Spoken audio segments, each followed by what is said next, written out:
everyone. It is 6 o'clock, so we're going to call the September 21st special board meeting of District 882 to order, and we'll request the approval of the agenda. So moved. Second. Motion made by Melissa Curtis, second by Jennifer Lewis Kannegieter. All those in favor say aye by roll call. Jennifer? Aye. Missy? Aye. Melissa? Aye. Candy? Aye. Jeff? Aye. And Jill, aye. Motion passes to approve the agenda 6-0. Well, I don't believe there are any citizens' comments that I've heard of, so we'll continue on to the consent agenda. Board members, you received the board packet via email. Are there any questions or comments or input adjustments to the consent agenda that anyone has? Otherwise, this is an action item as well. So moved. Second. Motion made by Melissa Curtis, second by Jennifer Lewis Kannegieter. All those in favor say aye by roll call. Jennifer? Aye. Missy? Aye. Melissa? Aye. Candy? Aye. Jeff? Aye. And Jill. Motion passes to approve the consent agenda 6-0. Mr. Olson, resolution of the acceptance of gifts. Yeah, so we have one gift that came into our school district, and that particular one is a $1,000 check. And I appreciate what Von Hanson's does for our district in so many different avenues. They do a wonderful job for some of our sports teams with some fundraisers. They also really add a lot to some of our events, especially the outdoor ones when Mr. Revnick connects with them. Another thing they do is they just flat out support schools with donations. And this one came into the district office and they heard about our nature-based program and they really wanted to support that. Craig Matchels is a lover of the school district, but also a huge supporter and outdoor enthusiast. So he heard about it, and Mr. Revnick brought me down to meet him. We took this picture, and I really appreciate the ideas that Jill Tessier has had to bring forward. Since we can't be in person, we still want to capture the spirit and the thanks and gratitude that that we have for those people. So that was her idea. We are going to try to bring forward pictures whenever we accept the donation. Sorry about that. I don't think it's me, but I have a new microphone and Gavin says it's a Yeti. I can't do that. So, yeah. So with that, I bring forward this $1,000 from Von Hanson's. And it's for our nature-based program, and we'll put a good use for all the different materials and supplies that we're purchasing to make that program a success.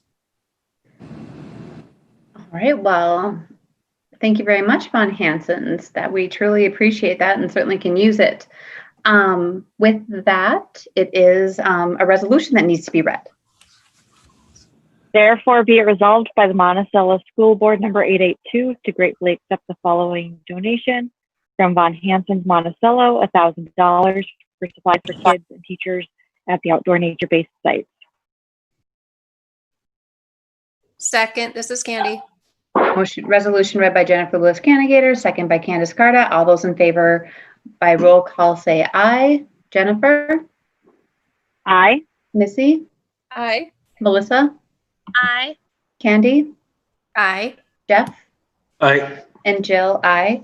We gratefully accept the gifts. Approved 6-0. Bruce Hanson, it's been a while since we've seen you. So if you could talk about 2020 indoor air quality presentation, which is even more important now than it always is. I'm going to jump in here. I was trying to get in on my phone. Excuse me here. Okay, here we go. My phone wasn't working the way it should, so I apologize for that. 2020 indoor air quality management plan. There's just a few changes this year that we made. Of course, the normal stuff, the date, and our, our student numbers. One of the changes that we did make on this was for I gotta get it here, I'm sorry. It was for the purpose of the committee, just kind of change it around with some bullet points a little bit. Because I think it's important, especially now in the times of pandemic, that we're following industry best practices and guidance from federal and state agencies. So I thought that should be in there. And also that we educate stakeholders in regards to IAQ and improved IAQ, and the proactively explore new technologies and to advocate continually to improve IAQ in our schools. Are kind of some changes because I think that the committee should do that. And it's just, I think it's a good push to where we are looking for new technologies as the facilities team. And I just, I think this global plasma that we're moving forward it's front line. It's new technology, and I'm really I'm excited about it. So I commend all the people on the facilities team for moving forward and getting information and looking to that. So that was a big change. One of the other changes was kind of the same, but in the section for the goals of the management committee also would be members will on a continual basis investigate new technologies to include HVAC, floor coverings, cleaning techniques, and maintenance tools and equipment. So we're just always looking for kind of that, like our floor coverings, better things that are better for, our indoor air quality techniques, the things that I think that we do a lot of, but I like to see it right here in the plan. So when our group reads through it, it gives them some impetus to move forward. That's probably about it for the big changes. I'll see. I'm sorry, I'm just paging through here, but all the help here, like page 12. So on our assessment summary, so for this year, we did some things to improve indoor air quality. That'd be the Little Mountain, the window flashings. Redone the window flashings at Little Mountain Elementary. It was a pretty big project, but it just stopped water infiltration from coming to the inside of the school, and it was needed. And now at the new window install that we did earlier, we really tightened up that school. The other ones were roof projects at Pinewood and the middle school. And so that always, leaky roofs make moldy ceiling tiles, things like that. So it always improves our indoor air quality. So that just goes into our plan. But other than that, the basic policies in the plan, there's not much changes to those this year. Not much has happened in that respect. The other thing I should mention, I should have had these bookmarked here, I guess, but as far as our, in our HVAC systems procedures, I wanted to mention the bipolar on page 18. I wanted to mention the bipolar ionization systems, and they will be maintained per manufacturer guidelines. The operation and performance of the systems will be monitored and verified, scheduled to be determined by the head custodian. I think it's important that we test and verify our investment, and this is a system that that reaches further than the pandemic and the times we're in right now. So we just want to make sure every year we know that they're working to help us with other viruses, bacteria, asthma, all that. And there is ways to test them. And we just want to make sure that that's verified so that investment that we're making into the district just keeps moving forward year to year. So that's really about all I have for that. So I don't know if, is there any questions? Anyone have any questions for Bruce tonight? Bruce, so are these systems up and running, or are they getting implemented soon, or? They'll get implemented soon. So the bids came in, so rewarded the bid, and then I believe the deadline for installation is fall break. So I believe that's October 18th. Coming soon. So it'll be a pretty quick turnaround. So the install isn't super difficult. So I think once they get here, they'll move fast. So, and the other thing we did, I just want to make sure you know too, is on that with the bipolar plasma systems, we did purchase a system or order a system for the ALP to make sure they're, that facility is getting the same as everywhere else.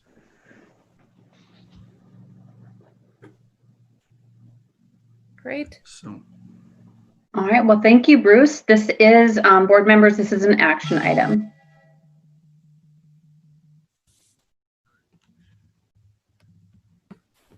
I move to approve the 2020 indoor air quality plan as presented by Bruce. This is Candy, second.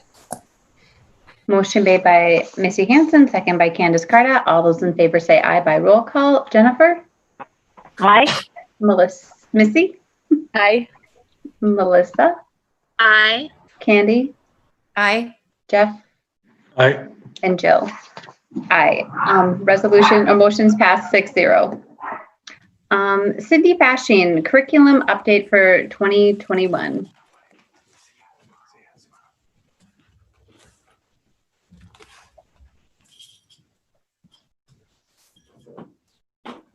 Hi, Cindy. You should be able to present.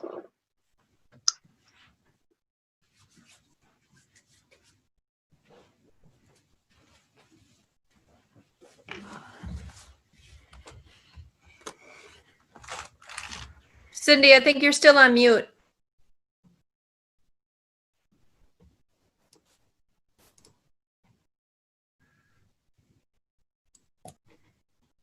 Cindy, mine's in the bottom left-hand corner.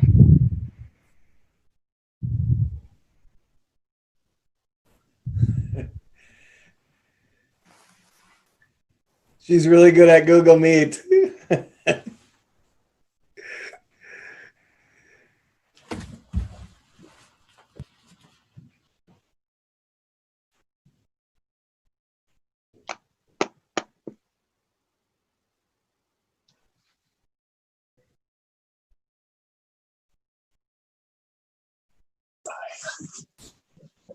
Thanks, Eric.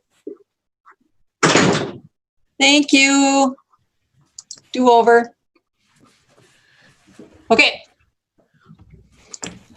So we'll start with instruction, and we started the year with 2 groups of new hires. And so we had 2 really large groups. And so most recently, I think we had 16. In the first group, we probably had closer to 30. And so all of these different groups presented to the new teachers, but mostly the key points were who can you go to for help when you need it, and what are the different areas of assistance you can get. And so these were some of the key points that we did go over with our new teachers. Who are your instructional coaches? Who are your building principals, your technology integrationists? Where do you go for HR help, business help, technology help, equity assistance, and so forth. So teachers had access to all of these different resources that they can go to for help when they need it. Now we also talked about, and one of our emphasis points this year is growing and cultivating instructional innovation. And this applies directly to our strategic priorities that we have going. And so this is one of our major emphasis for the 2020-21 school year. To start this off, we kicked off a digital learning cohort this summer, started in July, and it'll go through January. Some of the goals for our cohort is to build a better structure for blended learning, which I'll talk about in just a second, and to better prepare teachers for distance learning. We're going to develop hybrid courses and online courses, which eventually then will lead to our own online program that will be approved through MDE when we're completed. What we're doing in our cohort, part of what we're doing is we're taking the book Blended Learning in Action by Caitlin Tucker, and we are utilizing the key points in this book to train our teachers, and then our teachers will take it forward to their buildings. I love the quote by Caitlin Tucker. We have to get comfortable with the changing landscape of education because change is the only constant thing in education, and probably true everywhere right now with our situation. The Blended Learning in Action book has many, many instructional strategies that we'll be stressing this year with our teachers. Blended learning will provide differentiation strategies. It'll allow students choice and voice. It'll provide lots of different formative and summative assessment strategies in the classroom, along with 21st century skills of collaboration, communication, critical thinking, and creativity. So it's going to allow for personalized instruction throughout the building to meet the needs of all learners. It meets all of our strategic priorities, blended learning does, because it provides for the academic and social emotional needs of all learners. It improves our best practice so we can personalize. It improves our collaborative connections with parents and teachers so they can easily connect with each other, and it will change the way we teach and the way we learn going forward. Our instructional innovation progression will start with learning about blended learning strategies in our classrooms, and that doesn't just mean for distance learners, it means within the classroom. And it means how will we take our digital technology and blend it into our learning in a meaningful way. After we master blended learning strategies, we'll move to developing our hybrid courses and our online program. Another thing the cohort did is it focused on the fall with synchronous instruction. It's something we're really working toward. We're taking baby steps, but we are hoping eventually we could get all of our teachers teaching synchronously from the classroom or from their homes, and so students will receive live instruction. The cohort developed a lot of strategies for students, parents, and teachers, and we developed that into an online learning guide. So Sue Height has compiled that. There's a link there for you to look at if you'd like to. One of the major things we talked about with our cohort is the standardization of all of our top 4 platforms that we use within our instruction. And that would be Schoology in the middle school and high school, Seesaw in the elementary level. We have GoGuardian, which is our student monitoring system where we can monitor computers. We can have individual chats with students. We can help navigate their screens to and from the sites we want them to. And then Infinite Campus, of course. So we took those 4 platforms over the summer, and we had teachers like Amy Herfindahl and Mackenzie Muellners train all of our digital cohort members on Seesaw. And some of the activities that they did in Seesaw, you can see here on this page. They learned how to do attendance, and they learned how to do a universal design of their screen so that all Seesaw teachers, their pages look very similar, and the parents can navigate them very easily. We also did the same with Schoology. We started with Schoology The Basics with Jen Mackey. Some of the features you can see here as well in Schoology. We also did Schoology Institute for the more advanced teachers, taught by Tony Kortenkamp, Kristen Zalick, Hannah Bierbaum, and Luke Fierben. They took that to the high school as well. These are all the links that teachers could go to learn. We're not going to go through that, but these are just some of the things that our digital cohort established this summer. So you can see how hard they worked. All teachers learned how to do Screencastify and Edpuzzle, which are 2 of our video enhancement, so they can learn how to record themselves, or they can take videos that they've already created and make questions out of them. So doing that, these are the resources that teachers have right now. They have building level trainings going on by our cohort members. So all these cohort members went back to their buildings and trained all the people within their buildings. So we kind of used a train the trainer model. We've hired Mike Stein to be our digital learning specialist. We've added technology resources in the classrooms and with our digital learning teachers, our distance learning teachers. We have weekly meetings with our distance learning teachers to try and help the best that we can. Whoops, I'll go backwards for a second. And then we have several online resources that I've purchased through curriculum that are helping teachers provide for online instruction even better. Moving on to curriculum and programming. I want to talk about our nature-based education programs, and I just want to show you some great pictures that I took when I went out there. They've got the buildings all set up. So this is Bertram Chalet.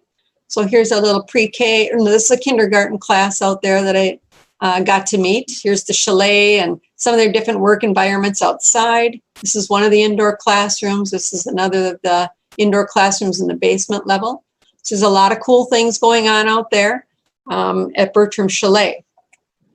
The Lestadian Church site, you can see this is how it's all set up with lockers and tables inside, tables outside. You've got your teachers here all teaching in different areas of the site. So they've each got sort of their home base. You can see students who are reading and collaborating outside underneath the trees. It was just a beautiful day for that. It was fun. Whoops. The YMCA Park site, grades 4 and 5. Again, same thing. You can see these. I can't see it. They can't see it? Why? I don't know. Jill said I asked her. I thought she was making a mistake. They can't see any of this? What? That's okay. Maybe. Can you present it now or just? We can see it in the link. Okay, Like, perfect. I'm following along because I can see it in the link. Perfect. Keep it. Okay. Yeah, so am I. Yeah, I'm following along on my phone. Yep, that's how I follow along too. Sorry. I thought I was, okay, well, we'll keep going. So then you can see the YMCA Park site. You can see the different teachers and see what the classrooms look like. So it's pretty fun to look at. And all the rain gear arrived today, so they should be able to stay nice and dry going forward. So it's pretty fun to go out and visit if you ever get a chance. I'll just talk really quick about some of the things we've done with our curriculum review. Some of the things that we had to purchase this year. We purchased a brand new math curriculum, which we were not scheduled to do until 24-25. And we had to do that because Adobe Flash is going away. And so all of our resources were going to go away. Our curriculum was far too old to manage. And so we had to jump that up for 5 years. We're piloting a science curriculum for the elementary school right here. So K through 5 is piloting mystery science and 6 through 8 is piloting amplified science. We're doing a lot of piloting this year to make some final decisions on what we'll do with science. The new standards are rigorous and we need to find something that helps our teachers be able to teach in a different way. So it's a very investigative, phenomenon-based approach, which is very different. That's the math curriculum. I can skip over that quickly.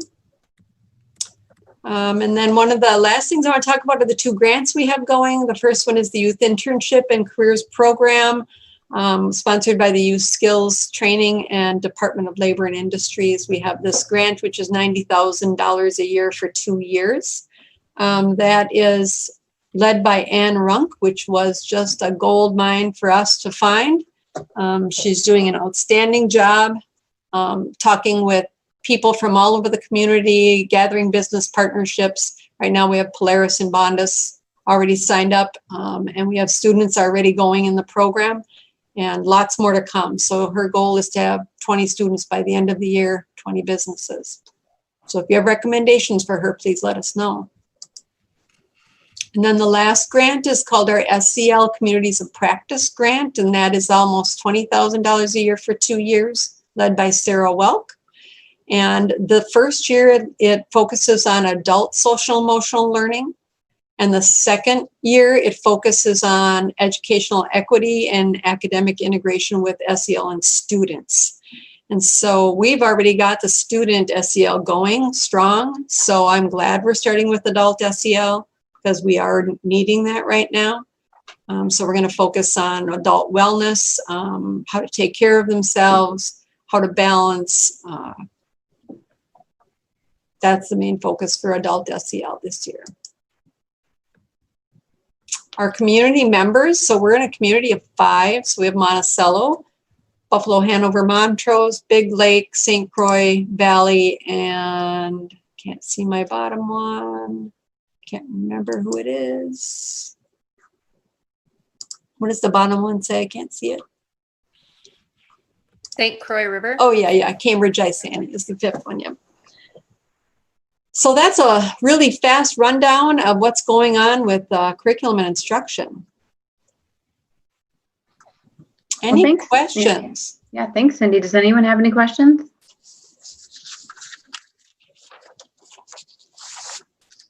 Actually, I do, Cindy. Yeah. That when you were talking about the adult SEL, so how does that get out to the adults? How is that?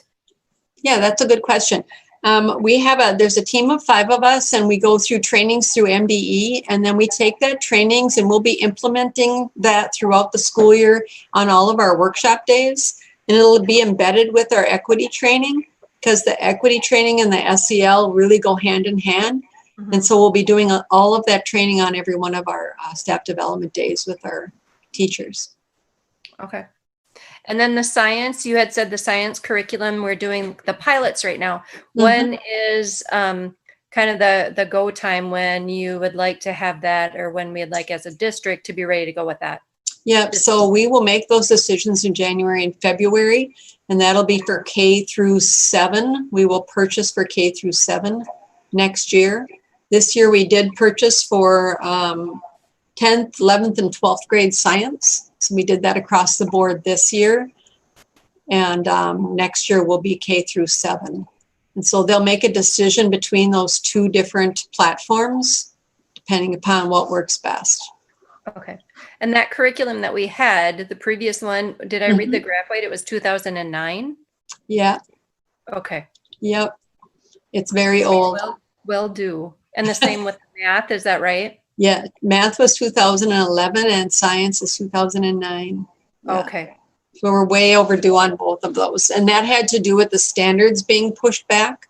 And so we have to wait until the standards are redone before we look at curriculum. So it didn't have anything to do with really us pushing it back. It was more of the state standards being pushed back. Okay. And the last thing I just wanted to say was I was really happy to see you had presented in the very beginning. It was pretty fast, but in the very beginning, you had talked about the distance learning and things. And I was really great to see that we made it full circle so that you're following up weekly with everybody to get kind of that feedback and see how everybody's doing and share kind of things, because you learn so much from everybody. Yeah. This is working for me, and you get that feedback when you have the weekly follow-ups. Yeah. And it has been very, very helpful. And we've created a document of questions that now the principals will get together and we'll answer those questions for those teachers. And we'll keep doing this until they feel comfortable and supported. Great. Thank you, Cindy. You're welcome. I know I got to join those meetings today, and they were just, absolutely, right where you would think they would be. We have to all remember, our teachers, they're coming back and where they are in comparison to maybe how long we've all been kind of grappling in the trenches at board meetings, work sessions. We've had a lot of time to prepare for kind of a courageous day that happened last week when we got all of our teachers and our students back in some capacity, whether they're serving, through distance learning, whether they're servicing their students in a hybrid scenario or in person or nature-based. I mean, that was a huge feat. And I don't know if we've even had chance to pause on that. There's still work to do. We know that. There's work to do at all districts. I mean, our teachers aren't like our employees all summer long where they have 40 hours of work to give our district. And so where we are right now, when you talk to directors and principals who are reaching out to other principals, we're either right in the midst of where I think our teachers should be, or we're ahead. I mean, there are places where, they've had a little bit more challenges to get their people back. So what Cindy and Sue have done to, get some of our learning, springboarded from the summer, from that cohort into a train the trainer model. We've only had that training in our belts for like 2 weeks now.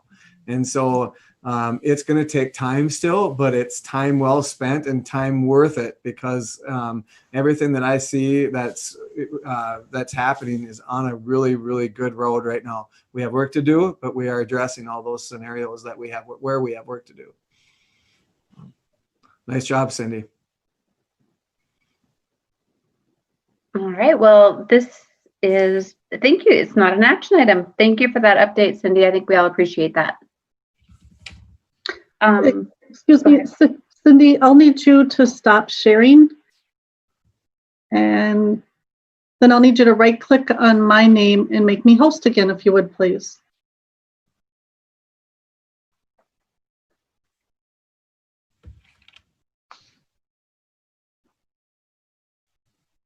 While you're doing this, I just want to make sure, Jill, thank you so much for doing all this stuff behind the scenes. We don't usually see you. You're like this little angel in the background doing all this stuff.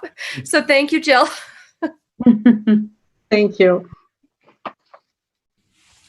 Mr. Olson, we're continuing on to the second reading of policies for just one policy, policy 503. Yeah, this is second reading. So we have attendance procedures that we have been following. We have collaborative partners with our counties. We are going to continue with our attendance policies that are in our handbooks, but we are going to add the caveat piece to the attendance policy that talks about being in a worldwide pandemic. And so we are going to we're going to keep this policy for as is for this year, and we're going to understand that we have a pandemic, and we are going to allow families the affordability to, when they're sick, stay home. That's a huge piece of the health and safety of our district. So this is just this small tweak will help that happen, and then it will still help our principals, social workers, and teachers do the good work that they need to do with their students and families when somebody is choosing to be gone for other reasons besides being sick. So we still need to work with families when their children aren't getting to school for reasons that are not illness related. All right. This is an action item.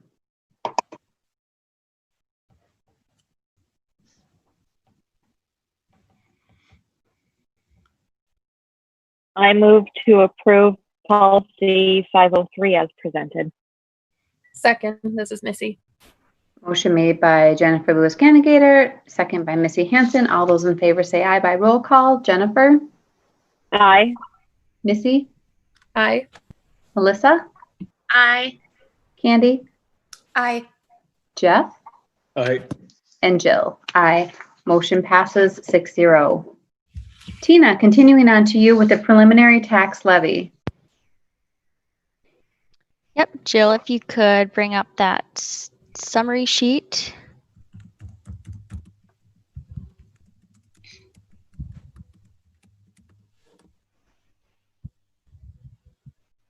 You probably need to make it a little bigger.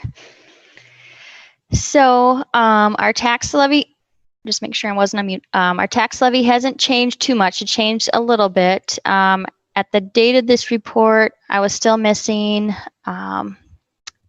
that the state received our A&I report, but since then it is on there, and we don't have a negative 71,000 credit in there.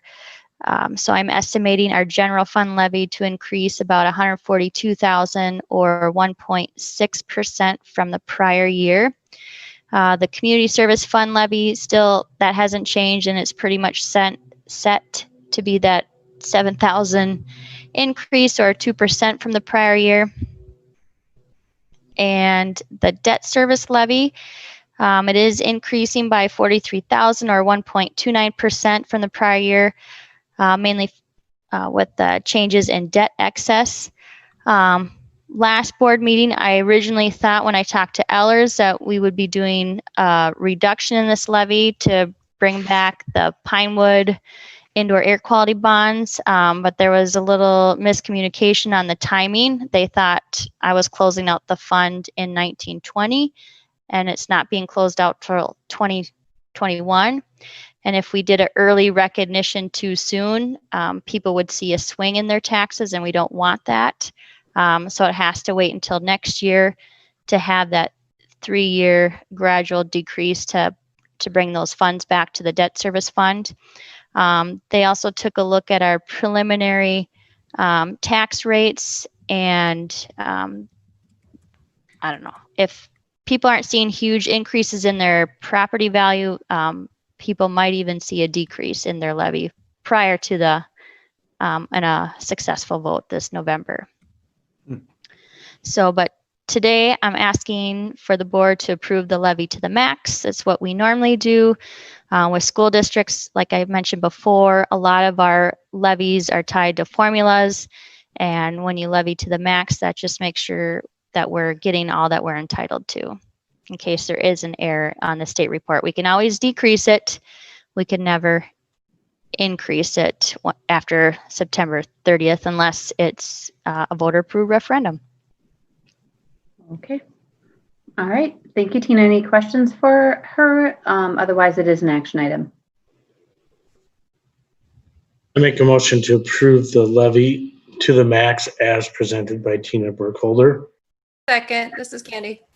Motion made by Jeff Hegle, second by Candy Carda. All those in favor say aye by roll call. Jennifer? Aye. Missy?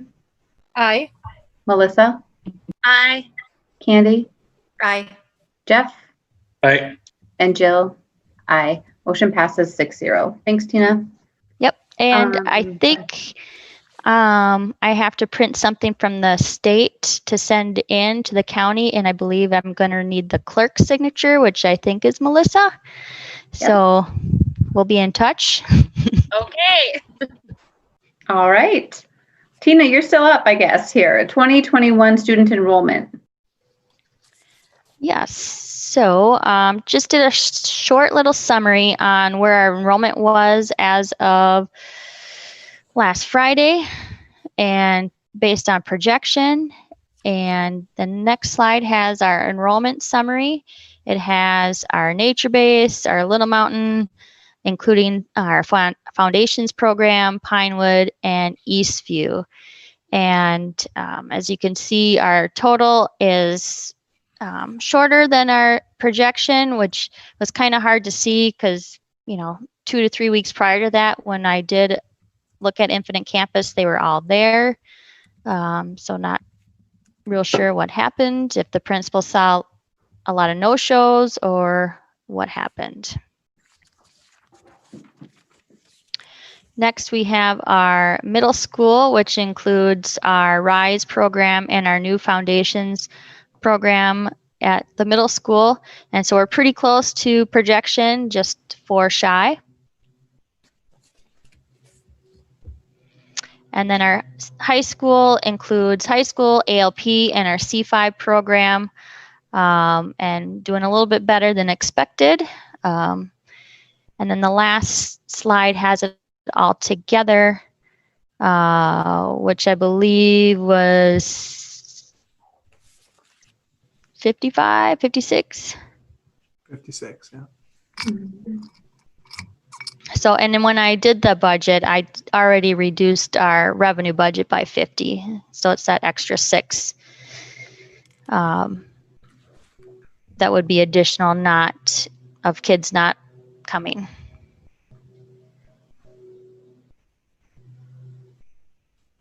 Okay. I think, this is really important. I mean, it can't get any more important than looking at this and making sure that everybody in the whole district understands that they all play a part in this. Like, we all have our domain that we have been hired for, and we all need to understand what it happens across the district. And so I think this is a good thing to start here today, but to also to keep this on the minds of our all of our staff and employee groups. I have it on my board. I'm going to look at it weekly, and it's personally a goal of mine. I wanted to be under that 50, so I didn't meet my first goal, and that hurts. It hurts my heart. I'm going to tell you that right now, because this equates to budget. This equates to what we can do inside the classrooms. This equates to what we do and how we respond with our employee groups.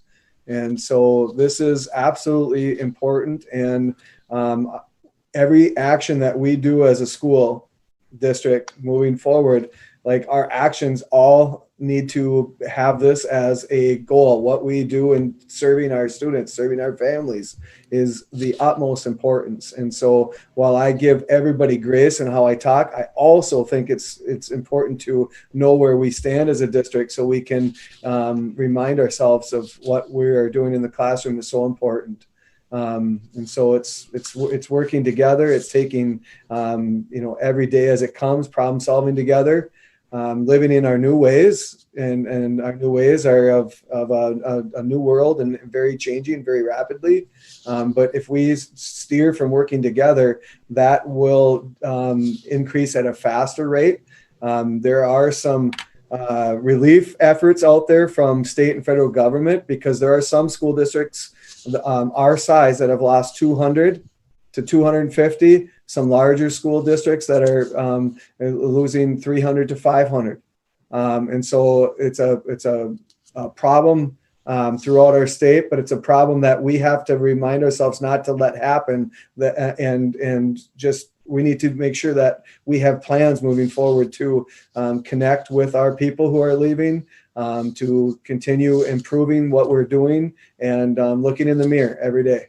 So that's what I'm going to make sure I guide and steer, so that we don't see this growing. It usually grows throughout a year, as Tina has shared with me. So I need to give myself another target and some ways to make sure that we're keeping this front and center with all of our employee groups, all of our families. So I just want you to know this is very, very important to me.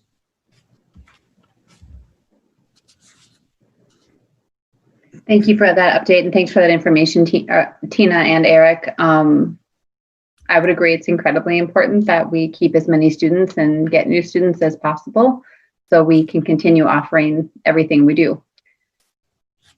Continuing on, Barb, if you want to talk about the COVID update, please.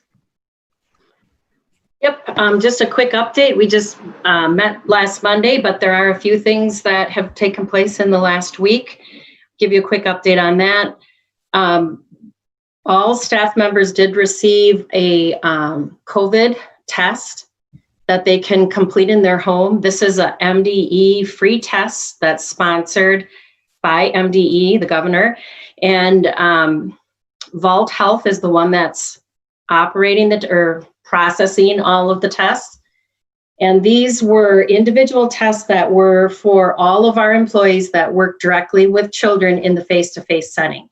So we did receive enough backup. These are COVID tests for staff to use when they feel they need to, and we did receive enough to get one to every employee. So staff are busy ordering them, having them on hand. It's just another option for our staff. So that's a good thing.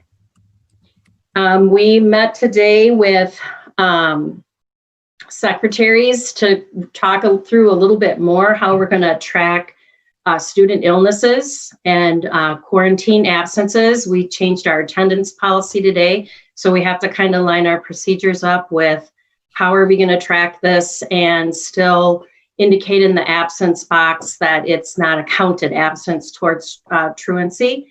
So we're working with IT to look at something that's in place in our Infinite Campus, our student database, that's easy to use and across our districts. So we're trying to set that procedure up to keep it streamlined across all of our buildings.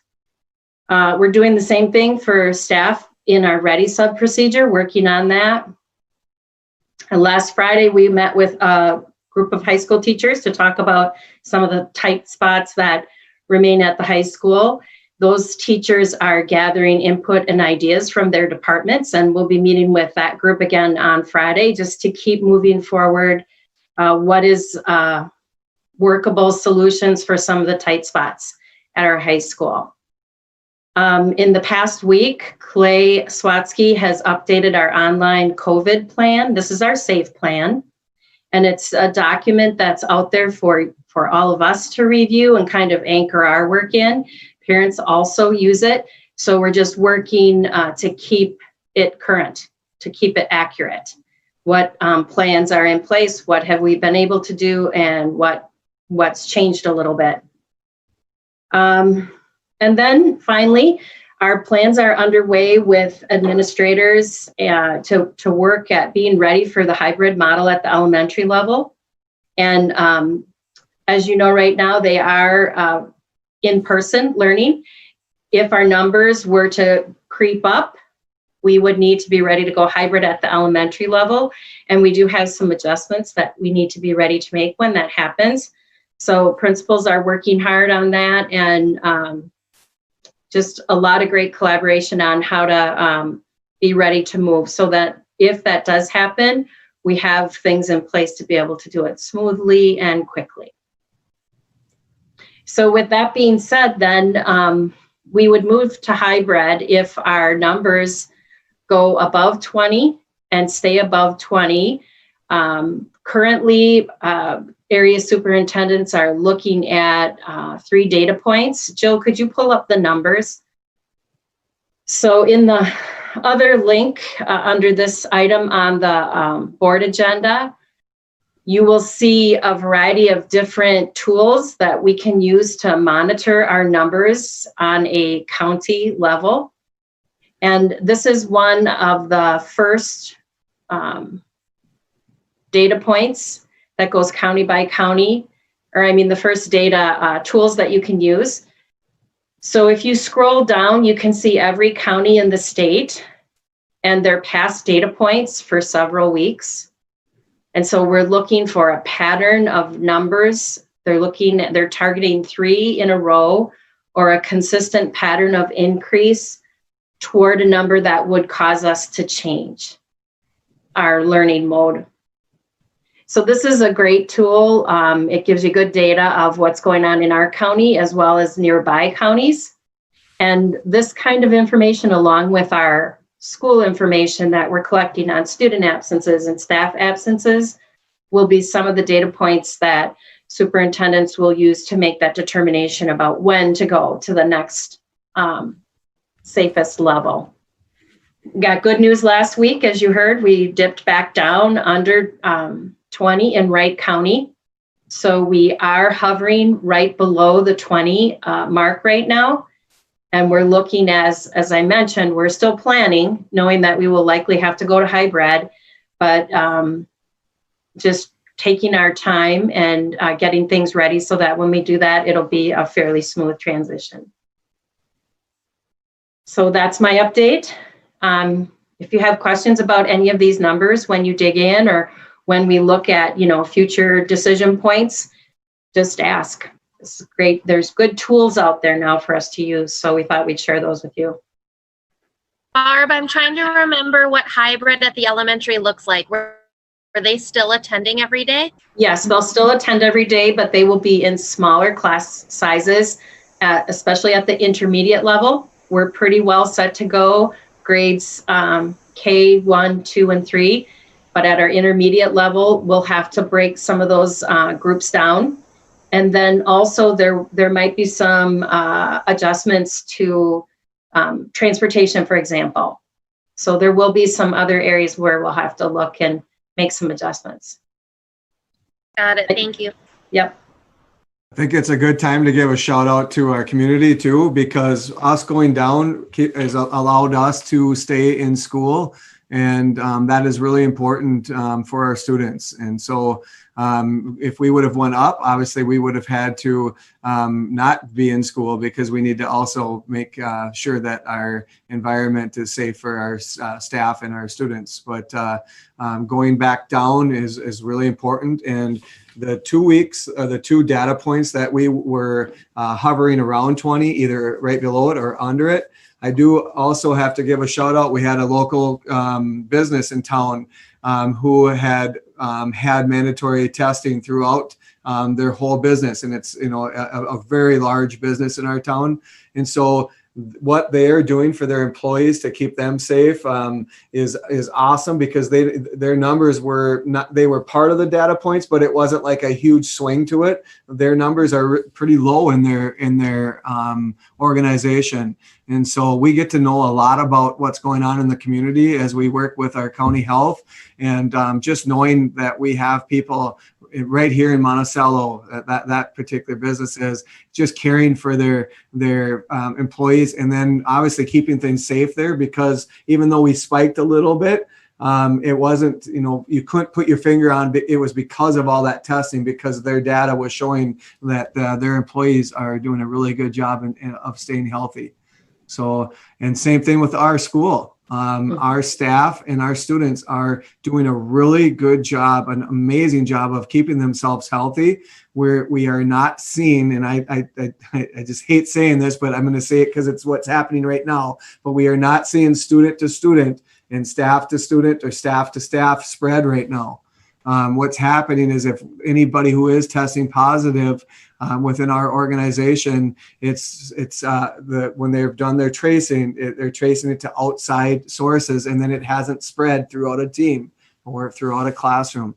So we really hope that people continue to do the practices that they're doing on the weekends, and while they're in our facilities and in our classrooms, so for academics. And on that same note, we are talking about doing a couple of additional communications just to really keep that encouragement going. Stay home if you're sick. Stay home if you've been exposed. Your people are doing a really good job of keeping other people safe by kind of managing that. So just like Eric said, a shout out to the community and our parents and our staff just to keep doing that. All right. Thank you so much, Barb. Yep. Thank you. Eric, and now you. 2021 Levy Timeline. So we'll just keep you updated of things that are going on as far as the levy goes. This is just a quick little snapshot of dates that are on the horizon. Along with these dates, there will be some other things implemented along with this that I will continue to bring back to the board. This is another big thing. This is a big deal. You guys as a board team, made a commitment to our staff and our families that we are going to do whatever we can to bring forth additional funding so that we can continue to meet the needs of our learners. And so this is just a snapshot of group presentations that are on the horizon that I will continue to run. But like I said, after meeting, I should say is I had one of my favorite meetings so far. Obviously, I did a lot of pre-work with these same types of organizations to just ask questions of people and see what their thoughts would be if we did go out for an operating levy. So we have some pre-thoughts, and now we're in the midst, after you've announced going for an operating levy, that now there's some work to be done accordingly.